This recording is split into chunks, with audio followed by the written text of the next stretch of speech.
coloque palavras na minha boca. Não coloque palavras na minha boca. A tentativa de golpe de Estado pressupõe e traz consigo uma tentativa também de abolição do Estado Democrático de Direito. Um golpe pressupõe, para que ele seja praticado, uma tentativa de se quebrar o Estado Democrático de Direito. Nem toda tentativa de abolição de bases do Estado Democrático de Direito, à luz do impedimento ou restrição dos poderes, significa se chegar a um golpe de Estado. Então, dentro dessa perspectiva, entendo que, no contexto, se aplica o princípio da consunção ou da absorção. Ou é um golpe de Estado, que traz consigo o caráter de também, nos termos do que diz o dispositivo, impedir ou restringir o exercício dos poderes constituídos, ou ficou apenas dentro das características da conduta, da tentativa de impedimento e restrição do exercício legítimo dos poderes. Dentro dessas circunstâncias, entendo como colocado pela defesa que a ação de abolir o Estado Democrático de Direito, por certo, já contém, por lógica, também, em alguma medida, essa busca de você inviabilizar o exercício legítimo das instituições democráticas. É importante, sob a minha ótica, também lembrar o seguinte: um golpe de Estado, ele demanda atos não só de destituição do poder, mas do estabelecimento de uma nova ordem jurídica e institucional. Então, eu tenho que retirar o poder eleito e instituir ou ter atos que me levem a buscar instituir um novo poder, ainda que ilegítimo. Eu preciso definir o que eu vou fazer com o Congresso Nacional, eu preciso definir o que eu vou fazer com o Supremo Tribunal Federal, eu preciso definir o que vai ser feito com a imprensa, com a liberdade das pessoas, no meio universitário, uma série de planejamentos e condutas que, com a devida vênia, não vi nesses manifestantes. A perspectiva da atuação deles era criar uma situação de instabilidade institucional, mas qualquer ação de golpe de Estado dependeria de uma ação de outras forças, basicamente dos militares. Então, mesmo aqueles que atuaram para inviabilizar o funcionamento das instituições democráticas, à luz dos elementos disponíveis nos autos, não se tem característica a ponto de levar uma destituição de um poder e instituição de uma nova ordem. Se me permite, o artigo 359-M, na verdade, fala em tentar, né? Então não se pressupõe a consumação, mas sim a tentativa. Só essa...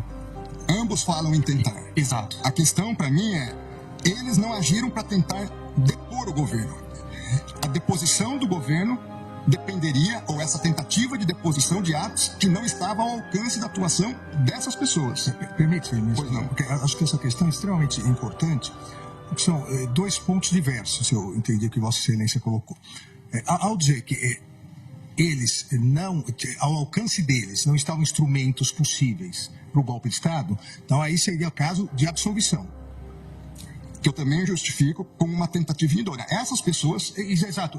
Então, aí seria a absolvição. Uma outra questão que eu acho que é mais importante do ponto de vista até para fixação de jurisprudência da Corte é a absorção ou não.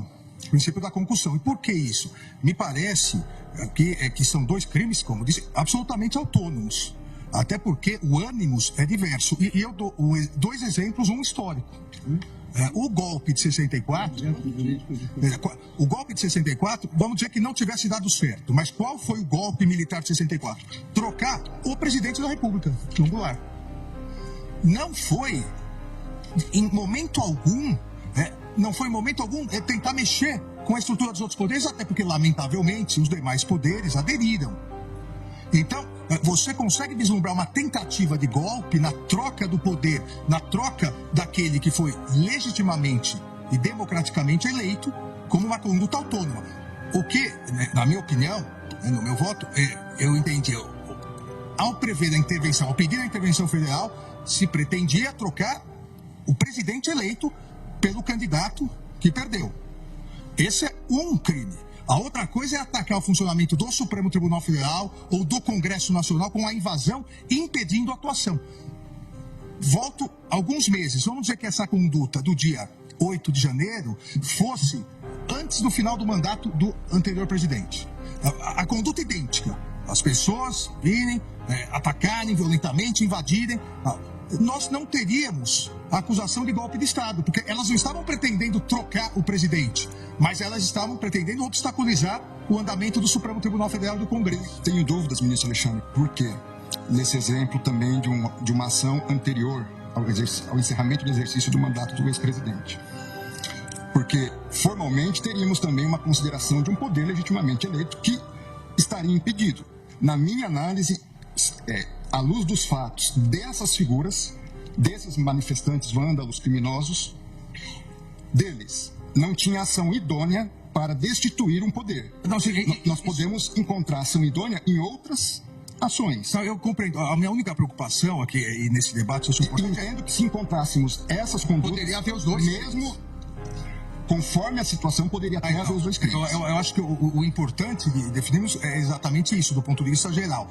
Os dois crimes podem coexistir em concurso material, dependendo da circunstância. Veja, nós estamos tratando pela primeira vez da aplicação de uma norma penal com conceitos bastante indeterminados. De uma lei extremamente nova. Então você pega o conceito. O que é Estado Democrático de Direito? É um conceito amplo, onde nós podemos, em alguma medida, encaixar várias questões. Foi a primeira vez que nós tivemos manifestações violentas em Brasília? Não. Nós já tivemos invasão do Congresso Nacional violenta. Nós já tivemos ministérios aqui postos com incêndio, fogo. Nós já tivemos outras manifestações violentas. É verdade que penso que foi a primeira vez no Supremo Tribunal Federal. Foi. Mas em outros contextos, não. 5 coronéis comandantes da PM estão presos. Exatamente porque desde o final das eleições se comunicavam por zap, dizendo exatamente que iriam preparar uma forma de, havendo manifestação, a Polícia Militar não reagir. Então, claramente, a Polícia Militar, eu também fui ministro da Justiça e sabemos nós dois, que o ministro da Justiça não pode utilizar a Força Nacional se não houver autorização do governo, do Distrito Federal, porque isso fere o princípio federal. Não em relação aos prédios federais.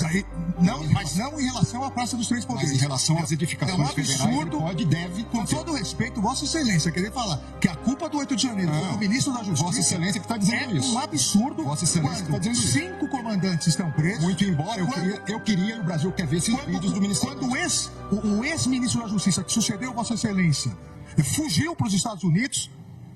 Fugiu, eu sou advogado de ninguém e jogou o celular dele no lixo. Eu não sou advogado e foi preso. E agora Vossa Excelência vem no plenário do Supremo Tribunal Federal, que foi destruído, para dizer que houve uma conspiração do governo contra o próprio governo. Não coloque palavras na minha boca. Não coloque palavras na minha boca. Não coloque palavras na minha boca. Tenha dó, Vossa Excelência.